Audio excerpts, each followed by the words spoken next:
este tema comentaremos la utilización del Doppler para la medición de los vasos venosos, esencialmente ductus venoso y vena umbilical. Vamos a partir la presentación en dos partes y empezaremos y dedicaremos la mayor parte de la presentación al ductus, dado que es el vaso que requiere mayor dificultad y es el vaso realmente más central dentro de la exploración que hacemos en los fetos con retraso de crecimiento.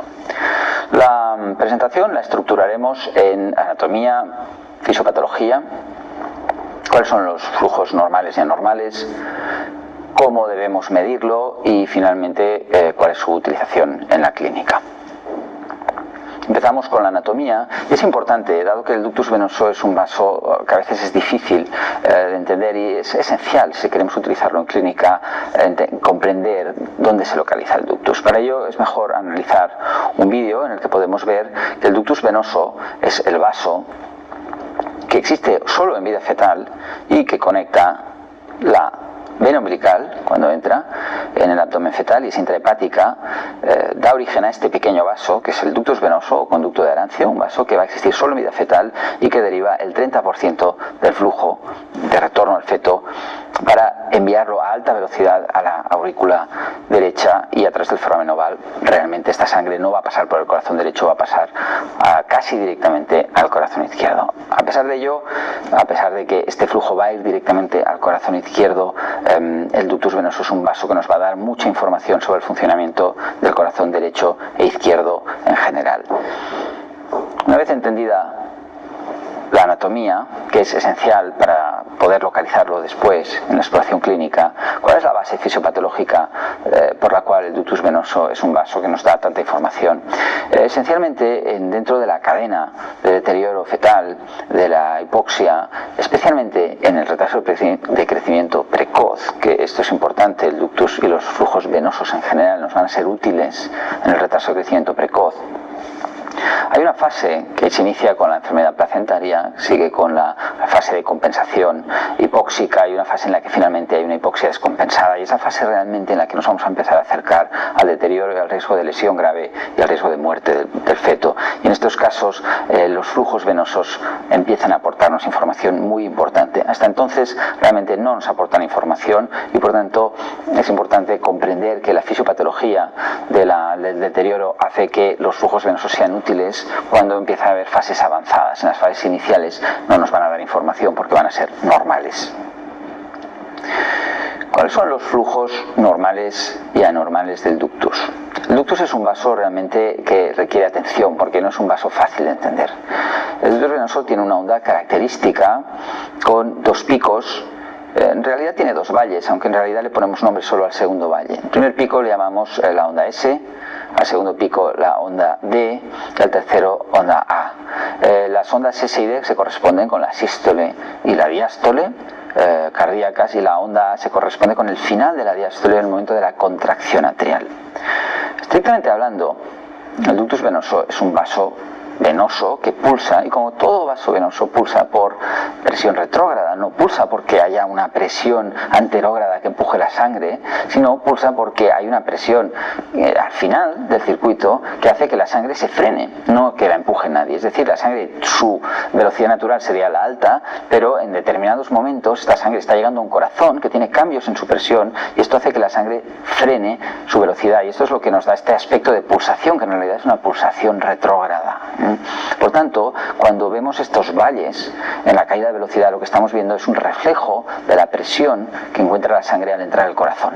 Este concepto es más fácil de entender si le damos la vuelta a la onda y nos fijamos solo en la parte negra, y podemos observar cómo realmente lo que estamos viendo es una curva de presión sobre la dificultad que encuentra la sangre que está circulando de forma pasiva por un retorno al corazón al entrar en el corazón.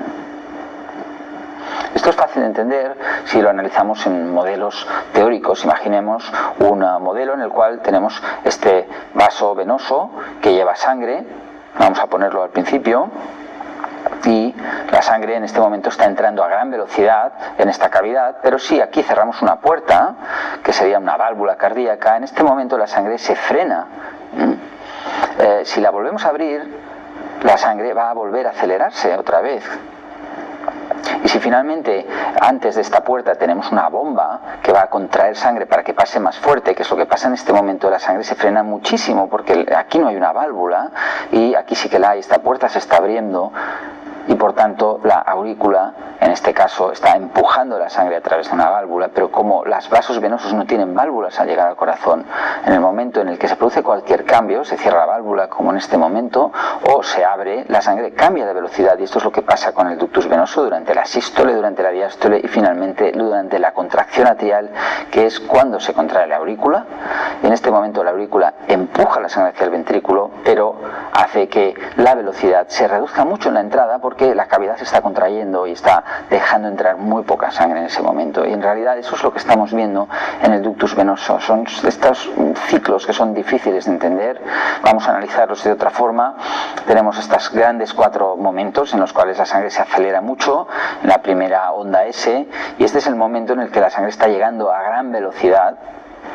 En un segundo momento se va a contraer el ventrículo, se cierra la válvula tricúspide y la sangre se decelera, pero rápidamente el ventrículo se vuelve a relajar y la sangre vuelve a entrar a gran velocidad hasta el momento en el que se contrae la aurícula y en ese momento es cuando la sangre frena más. Este es el ciclo del ductus venoso característico y esto permite entender por qué la sangre, cuando entra en este ventrículo y en esta aurícula, tiene que encontrar un sistema distensible. El corazón tiene que ser elástico. Si el corazón empieza a perder distensibilidad, empieza a ser más rígido, la sangre va a tener muchas más dificultades para entrar aquí y esto va a afectar la velocidad y por tanto va a aumentar la presión. Es decir, va a aumentar la presión y por tanto va a afectar la velocidad. Si aplicamos estos conceptos a una situación patológica, partimos de una base en la cual no tenemos isquemia miocárdica porque tenemos un corazón normal y por tanto la compliance, la distensibilidad de este corazón es normal, es un corazón en diástole se relaja. ¿Qué pasa cuando tenemos una situación en la cual empezamos a tener una cierta isquemia miocárdica? Inmediatamente esto se va a reflejar en una pérdida de la elasticidad de la fibra miocárdica. Es lo primero que pierde el corazón, la capacidad de relajarse, la compliance baja y en este momento la presión en las cavidades aumenta. La sangre va a tener más dificultad para entrar y esto se refleja en el ductus venoso en que los valles son más profundos porque la sangre se frena más en el momento de entrar en una cavidad que está ofreciendo mucha más presión. ¿Qué pasa si avanzamos un poquito más en nuestra progresión? Obviamente la presión va a avanzar más, va a ser más alta y va a llegar un momento que especialmente durante la contracción atrial la sangre se frena, deja de entrar porque la presión es tan alta que la sangre ya no puede entrar en el momento en que se contrae la aurícula. Y finalmente podemos llegar a una fase en la que haya más todavía isquemia miocárdica, más pérdida de la compliance, más aumento de la presión y llega un momento en el que esta presión que es muy alta, tanto en el ventrículo como en la aurícula tiene problemas para entrar la sangre en el ventrículo, ella misma también está sufriendo una presión muy alta, en el momento en que la aurícula se contrae, la sangre no cabe simplemente y se tiene que echar para afuera. Y por esto estamos viendo esta onda reversa, que nos está indicando ya un fallo grave del corazón, estamos en una situación ya muy grave, en fases ya finales podemos ver grandes reversiones. Por tanto, el ductus es un vaso extremadamente informativo porque este cambio es muy sutil, es muy progresivo y la onda atrial se va deteriorando de forma progresiva, se va haciendo cada vez más reversa y lo que nos está indicando es un aumento progresivo de la presión en estas cavidades, por tanto un empeoramiento de la situación. Si le damos la vuelta a la onda, como hemos hecho antes, podemos darnos cuenta que una vez más lo que estamos midiendo de una forma indirecta con la onda atrial es cómo progresa este incremento de la presión, que cada vez es más alto, cada vez está más cerca de la línea, finalmente la toca y la supera porque la presión es muy alta y en las fases finales esto nos indica que el feto está en una situación terminal. Por lo tanto, es un vaso que da una gran información sobre la fase final del deterioro hipóxico ya en fase acidótica. Por lo tanto, esto aplicado en clínica, ¿qué valor tiene? El valor que tiene es que el ductus venoso es un vaso que nos permite, en esta fase ya de descompensación, de acidosis, cuando empieza a haber isquemia miocárdica, cuando empezamos a tener miedo de que el feto se muera, el ductus aplica una especie de aumento. Mientras el ductus sea normal, nosotros sabemos que no hemos entrado en esta fase de descompensación, y en el momento en el que empieza a alterarse el ductus nos permite aplicar una lente de aumento en esta parte y nos permite ver cómo se va produciendo un deterioro progresivo con una onda A que cada vez va siendo más baja y que finalmente, pues obviamente ya nos está indicando que estamos muy cerca de la línea de la lesión grave, de la muerte del feto, y por tanto en este sentido el ductus es un vaso muy fiable tanto para descartar que estamos en una fase ya de gran peligro como para indicarnos que realmente nos estamos acercando a la fase de gran peligro. Y el ductus, especialmente cuando la onda atrial es negativa o reversa, tiene un valor muy importante. Y por tanto lo que hay que recordar desde un punto de vista fisiopatológico y clínico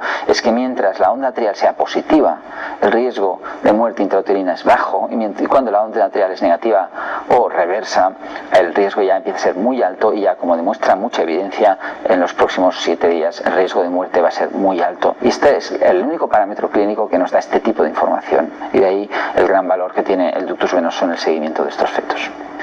Si lo vemos de otra forma, y como comentaremos en la clase de seguimiento clínico del retraso de crecimiento precoz, realmente el problema número 1 del retraso de crecimiento precoz es la mortalidad.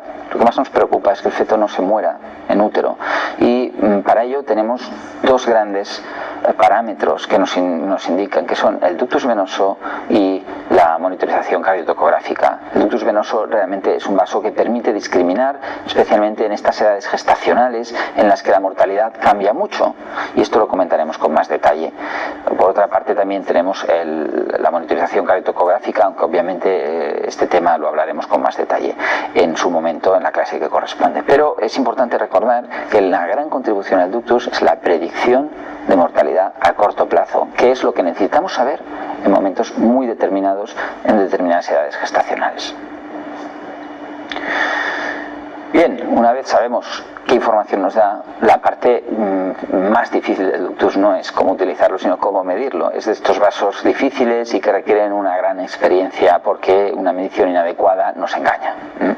Una vez más, lo más importante es entender dónde está el ductus venoso. El ductus venoso, como hemos comentado antes, es ese vaso que sale de la vena umbilical hacia la aurícula derecha y se sitúa lo podemos ver desde dos formas. Lo podemos visualizar de una forma longitudinal, entendiendo que si partiésemos al feto en dos, hacemos un corte sagital.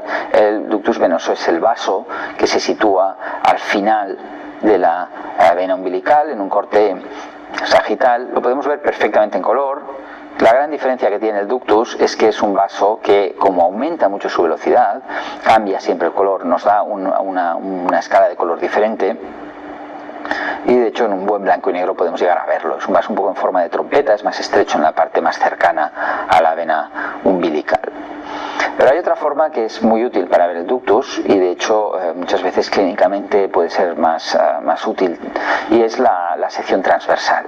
Si hacemos un corte transversal abdominal, tenemos que oblicuarlo un poco, como desde el ombligo hasta intentando apuntar las escápulas, podemos ver esta imagen característica, porque vemos la continuación de vemos la J característica, ¿no? J invertida en este caso, ¿no? Según la foto, de la vena umbilical, y este vasito pequeño que una vez más en blanco y negro también lo podemos ver, pero obviamente en color es inconfundible, que es este cambio, porque en este caso estamos utilizando azules y estos tonos más verdosos para las altas velocidades, que nos están indicando que este es un vaso de muy alta velocidad que se despega de la vena umbilical y que va directo al corazón. Lo veremos siempre en este corte transversal, y es un corte muy útil porque nos permite ángulos mucho mejores generalmente que el corte sagital.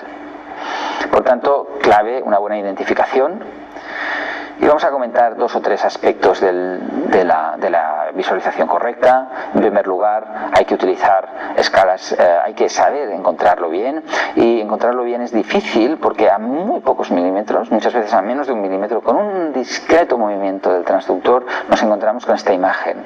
Es una imagen de tridente, que son las venas suprahepáticas. Están realmente en un corte sagital, podemos ver que se sitúan justo encima del ductus, por tanto es muy fácil encontrarlas, y tienen ondas de flujo completamente diferentes que nos pueden llegar a engañar mucho.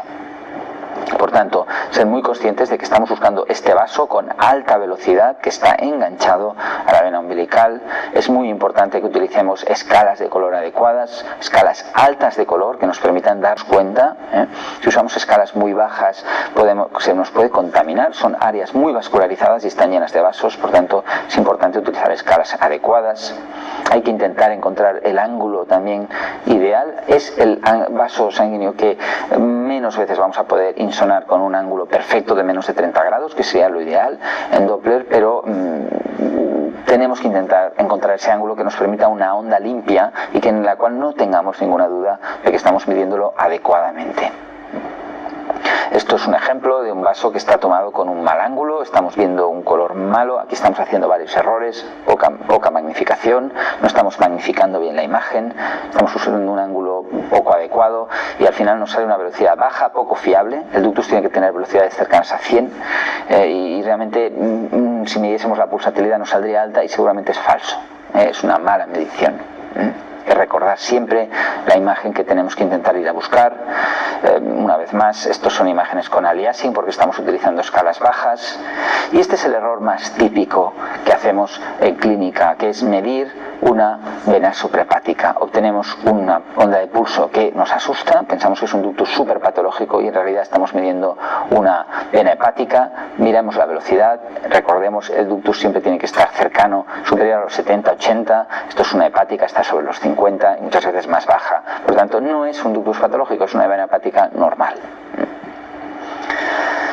Y para acabar poniendo ejemplos de situaciones que por desgracia a veces se dan en clínica, ¿no? Es decir, esto es una imagen que cumple todos los criterios de lamentabilidad, ¿no? De lo que no debería ser una imagen, ¿no? Un feto en mal ángulo, con velocidad baja, y esto es absolutamente no utilizable, es decir, no podemos decir que este feto está con un ductus pulsátil, esto es un ductus mal hecho, que es diferente.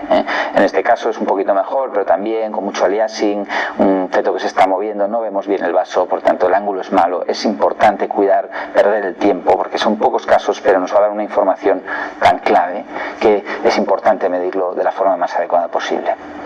Para finalizar, las medidas, ¿cómo medimos el ductus una vez lo tenemos? Obviamente hay que hacer el índice de pulsatilidad y el índice de pulsatilidad es importante, aunque utilizamos un valor numérico, en la práctica en clínica vamos a utilizar dos grandes parámetros y esto lo analizaremos cuando hablemos del seguimiento del retraso de crecimiento precoz.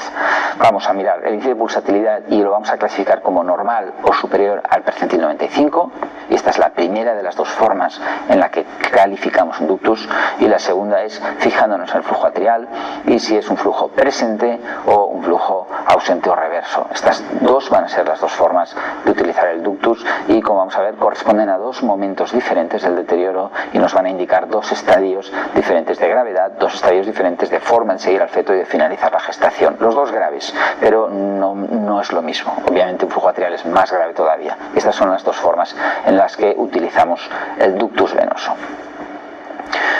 Con ello finalizamos la parte de ductus y pasamos a hablar de un vaso que es más sencillo, claramente, para valorar, que es la vena umbilical. La vena umbilical, vamos a empezar hablando de su anatomía una vez más y ya lo hemos hablado antes, la vena umbilical no tiene pérdida, está o en el cordón umbilical o está en la parte intrahepática y desde un punto de vista de localización es fácil, como comentaremos después. La fisiopatología es exactamente la misma que hemos comentado antes, es un vaso venoso y por tanto nos va a dar información parecida pero no exactamente igual a la del ductus, como vamos a comentar.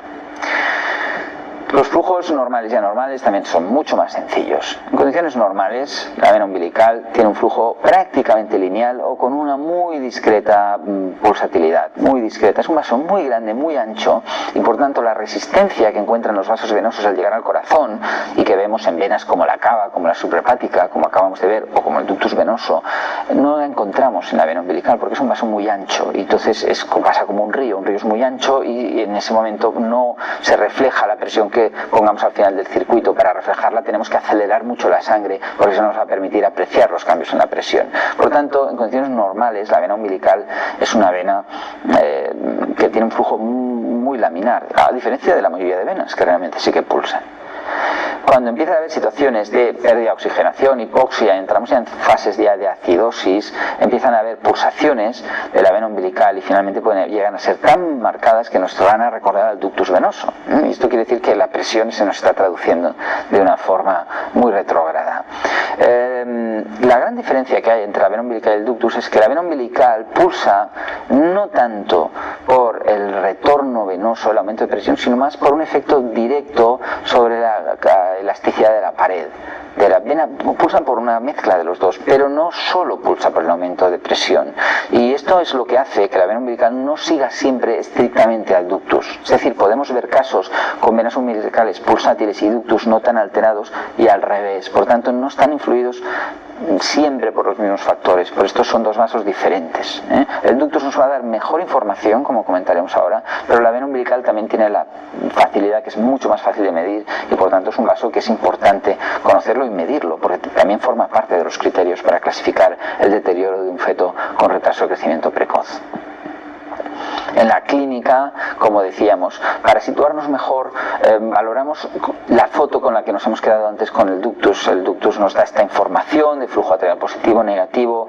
La vena umbilical más o menos se situaría en una fase parecida, se situaría en este deterioro progresivo del feto y nos daría una información a veces muy paralela al ductus, pero a veces no tanto. Y en todo caso, el hecho de que existan pulsaciones, aunque sean pulsaciones dobles, que son las que tienen valor, estas pulsaciones dobles que son las que tenemos que mirar, no siempre nos van a indicar que estamos tan cerca de la muerte fetal y por tanto en este sentido, como veremos después, cuando hay pulsaciones francas, consideramos que sí que hay un alto riesgo de deterioro, pero que el periodo no es tan fijo como en el ductus, no es un periodo de pocos días y en este sentido las decisiones no van a ser las mismas, como comentaremos cuando hablemos de los protocolos de seguimiento. ¿Cómo medimos la vena? La vena es fácil de medir, es un vaso que no tiene muchos secretos, de hecho la podemos medir en una asa libre, evidentemente si la medimos en una asa libre cuidemos que el ángulo sea el adecuado y la podemos medir en una corte del abdomen, muchas veces después de medir el ductus podemos medir la vena. La vena siempre es el vaso que vemos cuando buscamos el ductus y que no queremos ver, o sea que aunque no queramos siempre la vemos. La vena es el vaso fácil de encontrar y en ese sentido no tiene ninguna dificultad. Lo que no hay que hacer nunca es esto, poner una Doppler con un ángulo horrible porque esto nos va a dar una información mínima, va a ser muy difícil. Si lo ponemos en una asa libre, cuidemos mucho el ángulo y en intraabdominal también. Utilicemos el que nos vaya mejor, cualquiera de los dos es válido. Estos son ejemplos de venas más patológicas y menos patológicas. ¿Qué es lo que tiene valor? Una vez más, en la vena no medimos la pulsatilidad, aunque en esta foto parece que la estemos midiendo, pero realmente la vena no es un vaso en el que tengamos que medir nada, simplemente debemos constatar si existen pulsaciones. Han de ser francas y han de ser dobles. Esto ya lo consideraremos pulsación en la vena umbilical. Hay casos más graves, como hemos dicho, hay casos que realmente la vena llega a parecer un ductus venoso patológico, pero esto ya le daríamos valor de pulsación. Por tanto, han de ser unas pulsaciones importantes, no que cojan una parte. A esto seguramente le diríamos pulsaciones leves, no le daríamos valor. Por tanto, como vemos, más subjetivo, menos fácil de sistematizar, pero desde luego muy fácil de medir y por supuesto tiene que utilizarse claramente en clínica. Por tanto, el resumen de los flujos venosos, que son los más difíciles técnicamente, especialmente el ductus, es que son vasos que reflejan cambios de hipoxiacidosis avanzada. Por tanto, se tienen que utilizar en este contexto. Son válidos esencialmente en los fetos con retraso de crecimiento precoz en estadios avanzados. En estadios precoces nos van a dar poca información. En general, el ductus es más consistente, es más difícil, pero es más consistente. La umbilical es menos consistente y por esto le damos más valor al ductus. Y por último, aspecto muy importante, el ductus venoso, el flujo arterial negativo, es el mejor predictor que tenemos en la actualidad para determinar que un feto tiene un alto riesgo de muerte intrauterina en los próximos días y por tanto es la única razón de Doppler que tenemos para extraer un feto a corto plazo, como comentaremos en su momento. Con esto finalizamos la exposición de los vasos venosos.